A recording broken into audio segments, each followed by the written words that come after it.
Zebra Telugu movie review. ఈ మూవీలో bank లో జరిగే 500 కోట్లకు ఏంటి హీరోకి సంబంధం? విలన్ కి ఎందుకు ఇవ్వాలి? ఆ 500 కోట్లు హీరోనే తీసుకున్నాడా? ఆ డబ్బులు ఏం చేశాడు? ఎక్కడ ఉన్నాయి ఆ డబ్బులు? తిరిగి విలన్ కి ఎలా ఇచ్చాడు? ఏంటి తెలియాలంటే ఈ మూవీ చూడాల్సిందే. మూవీ రియాక్ట్ అనే ఛానల్ ని మొదటిసారి చూస్తే ప్లీజ్ లైక్ సబ్స్క్రైబ్ చేసుకోండి. సబ్స్క్రైబ్ చేసుకున్న వాళ్ళు చూస్తే మాత్రం బెల్ ఐకాన్ ని ఆన్ లో పెట్టుకోండి ప్లీజ్. ఈ మూవీలో ఫస్ట్ హాఫ్ మొత్తం బ్యాంక్ లో జరిగే సీన్స్ మొత్తం చూపిస్తారు. కొన్ని సీన్స్ ఇంట్రెస్ట్ గా అనిపిస్తూ కొంచెం మంచిగానే నడుస్తూ ఉంటుంది.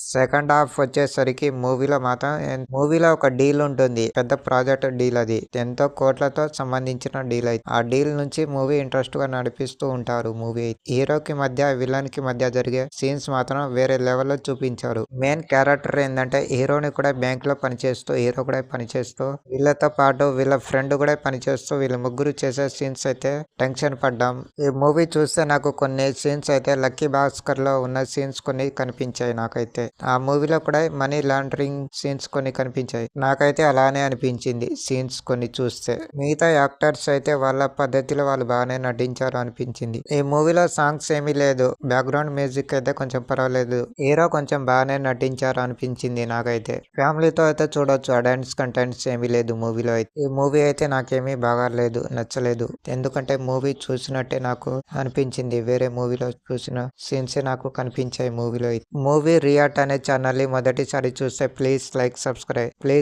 సబ్స్క్రైబ్ సపోర్ట్ చేయండి.